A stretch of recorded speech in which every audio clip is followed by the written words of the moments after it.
Olá pessoal, bem-vindo à Escola Fácil Copper Shark, onde aprender é legal e divertido. Se a pandemia bugou seus estudos, aqui é o lugar certo para recuperar o tempo perdido. Então, inscreva-se no canal, ative o sininho e deixe um like neste vídeo. Tudo bem? Prontos para aprender? Então, vamos lá! Na questão 42, ele fala assim: leia as afirmações e a imagem.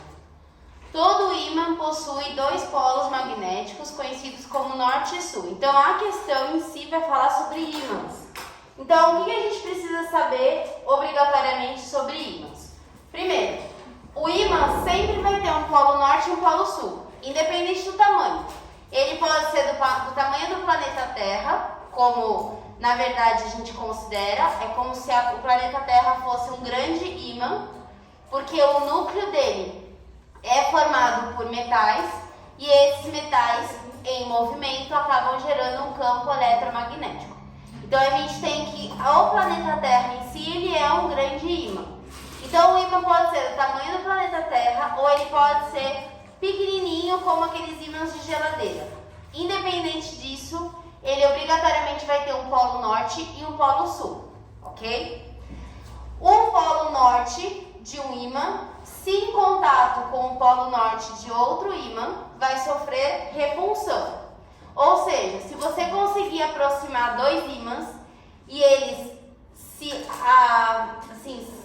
você tentar apertar eles não grudarem, é porque você está empurrando o polo norte ou o polo sul dos mesmos em uma direção ao outro. Se você pegar o norte de um e o sul do outro, ele gruda na hora, ele se atrai na hora e ele gruda. Não sei se vocês já fizeram isso, às vezes com aqueles ímãs de geladeira dá pra você ver. Você pega dois ímãs de geladeira e tenta aproximar para grudar eles. Chega uma hora que você tem que fazer uma força tão grande que eles meio que fazem um cai da sua mão. Também por ser pequeno e ser difícil de manusear. Então quando a gente pensa no ímã, ele sempre vai ter obrigatoriamente dois polos. Os polos iguais vão sofrer repulsão, enquanto que polos opostos se atraem. Tudo bem?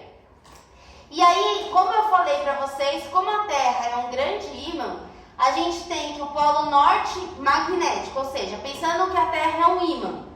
Onde está o norte desse ímã? Está no hemisfério sul. E onde que está o sul desse ímã? Está no hemisfério norte. Então a gente diz que é trocado. O polo norte magnético é igual ao polo sul da Terra, enquanto que o polo sul magnético é igual ao polo norte da Terra. Tá? É como se ele estivesse girado ao contrário. Tudo bem? Sim? E aí a gente tem que o campo magnético, ele sempre vai seguir uma sequência. As linhas desse campo, elas sempre vão sair do polo norte do ímã e entrar no polo sul. Então, quando a gente observa a imagem, a gente tem aqui na imagem a Terra, né? O planeta Terra. E aí, a gente observa que as linhas estão saindo aqui da parte de baixo, né? Do sul, do hemisfério sul, e entrando no hemisfério norte. Vocês estão vendo isso acontecer? Significa o quê? Significa que aqui embaixo, onde as linhas estão saindo, é o campo, é o polo norte magnético. Enquanto que aonde as linhas estão entrando na parte de cima da imagem é o polo sul magnético. Ok? Então esse é o sentido de direção do campo magnético. Se vocês quiserem, coloca um N aqui embaixo e o S aqui em cima, para vocês lembrarem disso, que sempre as linhas do campo magnético saem do norte e vão para o sul, tá? Então vamos continuar a ler. Nos ímãs, as linhas de campo magnético saem do polo norte, circundam externamente o ímã e entram no polo sul. Então, se eu pensar que eu tenho um ímã aqui, então eu vou dizer que aqui é o norte dele e aqui é o sul. Como que vão estar as linhas do campo magnético? Elas vão sair do norte e vir para o sul. Sair do norte e vir para o sul. Sair do norte e ir para o sul. Sair do norte e ir para o sul. Opa. E ir para o sul. Então, independente do tamanho do ímã, vai acontecer esse movimento de que as linhas saem do norte e entram no sul. Ok? Bom, quando dois ímãs são aproximados, os polos de nomes diferentes se atraem, como eu pus aqui, ó, o norte se atrai com o sul, ou o sul com o norte, tanto faz. Enquanto que os polos de nomes iguais se repelem. Então, norte se repele com o norte e sul se repele com o sul.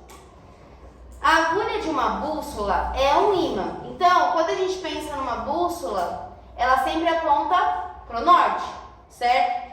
Porque ela é um ímã. E aí, a ponta dessa agulha corresponde ao polo norte desse ímã. Então, olha só. Imagina que a minha caneta é a agulha, certo? E aqui que é a ponta da agulha. Então, ela está apontando para o norte. Só que ela é o... Como é que ele falou aqui? Polo norte de cima. Então, se a agulha... Pensa na agulha. Se a agulha está apontando para o norte geográfico, o que na verdade é nesse ímã essa ponta? O sul. Isso. Porque lembra que eu falei? O polo norte geográfico, ou seja, o polo norte da Terra, ele é diferente do polo norte magnético. Se a minha bússola... Ai, que bicho chato. Se a minha bússola tá apontando sempre para o norte e ela é usada na localização, as pessoas utilizaram por muitos anos a bússola como localizador. Ela aponta para o norte. Se ela aponta para o norte da Terra, é porque a ponta dela é um sul magnético. Entenderam a ideia? É sempre o contrário, tá bom? Tudo bem? Certo. O interior do planeta Terra pode ser comparado a um grande ímã, mantendo um forte campo magnético em torno do planeta. O polo norte geográfico, então, o polo norte geográfico se encontra no hemisfério do planeta que abriga o polo sul magnético. Então, o polo sul magnético é igual ao polo norte da Terra. Do mesmo modo, o polo sul geográfico, então o polo sul da Terra, se encontra no hemisfério do planeta que abriga o polo norte magnético. Tudo bem? Deu para ter uma ideia sobre ímãs? Tá. Considerando cada afirmação... Nossa, tá esquisita essa pergunta, hein? Considerando cada afirmações... Esquisito, né? Considerando cada uma das afirmações, talvez seja isso, e tendo como referência a posição do planeta na imagem apresentada, o ímã que poderia substituir o interior da Terra é B. Tá? A letra D e a letra E não fazem sentido, ok? Porque não importa o tamanho do ímã. A divisão em norte e sul é no meio, tá? Então não importa se o ímã ele é desse tamanho ou se ele é desse tamanho. Se eu tivesse que dizer onde que é o polo norte e o polo sul, eu tenho que sempre fazer a divisão deles no meio, na metade, tá? Então a D e a E estão erradas conceitualmente. A letra C não faz sentido, dado que a gente tem o posicionamento do planeta dessa forma e a gente está observando o sentido das linhas. Se, por exemplo, a gente tivesse colocado uma foto do planeta assim, deitada, aí a gente poderia pensar numa alternativa para essa da letra C.